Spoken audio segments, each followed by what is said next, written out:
हरे कृष्णा। दोस्तों, सनातन धर्म में प्रत्येक पूर्णिमा तिथि का विशेष महत्व माना गया है। इस दिन पवित्र नदियों में स्नान, दान, भगवान श्री सत्यनारायण की पूजा और माता लक्ष्मी नारायण की आराधना करने से जीवन में सुख, समृद्धि और पुण्य की प्राप्ति होती है।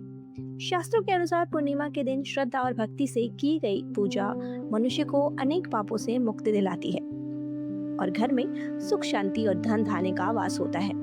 इसके साथ ही पूर्णिमा के दिन चंद्रदेव की पूजा और उन्हें अर्घ्य देने का भी विशेष महत्व बताया गया है। वैसे तो हर महीने की पूर्णिमा शुभ होती है, लेकिन ज्येष्ठ पूर्णिमा का महत्व विशेष माना गया है। इस दिन अनेक स्थानों पर वट पूर्णिमा व्रत रखा जाता है। विवाहित महिलाएं अपने पति की लंबी आयु, उत्तम स्वास्थ्य और अखंड सौभाग्य की कामना से वट वृक्ष की पूजा करती हैं। दोस्तों, इस वर्ष अधिक मास होने के कारण वट पूर्णिमा सामान्य वर्षों की तुलना में लगभग 45 दिन बाद आ रही है। इसलिए बहुत से लोगों के मन में इसकी सही तिथि को लेकर भ्रम बना हुआ है। अब चलिए जानते हैं सही तिथि और शुभ मुहूर्त। पूर्णिमा तिथि प्रारंभ होगी 29 जून 2026 सोमवार को प्रातः 3:07 से और पूर्णिमा तिथि समाप्त होगी 30 जून 2026 मंगलवार को प्रातः 5:26 पर। उदया तिथि के अनुसार पूर्णिमा व्रत, स्नान, दान, श्री सत्यनारायण भगवान की पूजा और वट पूर्णिमा व्रत 29 जून सोमवार को ही किया जाएगा। यदि किसी कारणवश सोमवार को स्नान न कर सके तो मंगलवार प्रातः पूर्णिमा तिथि समाप्त होने से पहले स्नान किया जा सकता है।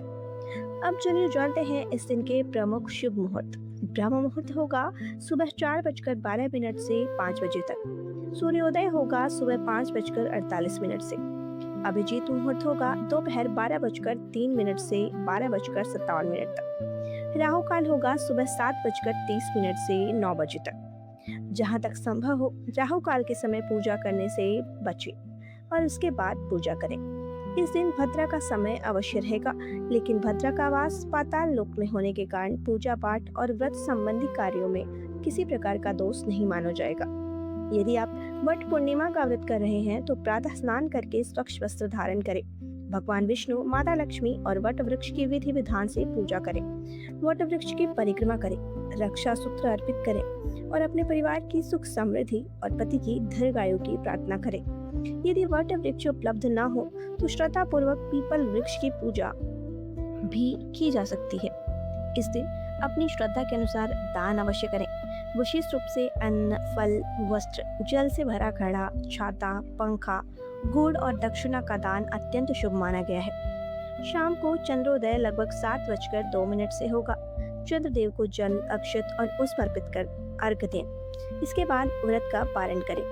दोस्तों, यदि आप श्रद्धा और सच्चे मन से इस दिन पूजा, व्रत, दान और भगवान श्री सत्यनारायण की आराधना करते हैं तो भगवान विष्णु और माता लक्ष्मी की विशेष कृपा प्राप्त होती है और जीवन में सुख, समृद्धि और सौभाग्य का आशीर्वाद मिलता है। अगर ये जानकारी आपको उपयोगी लगी हो तो वीडियो को लाइक जरूर करें और कमेंट में लिखें जय श्री हरि, जय माता लक्ष्मी। ऐसे ही सनातन धर्म, व्रत, त्योहार और पूजा पाठ से जुड़ी प्रामाणिक जानकारी सबसे पहले पाने के लिए हमारे चैनल आस्था, श्रद्धा और भक्ति को सब्सक्राइब करें और बेल आइकन को ऑल पर अवश्य सेट करें। मिलते हैं अगले वीडियो में, तब तक के लिए हरे कृष्णा।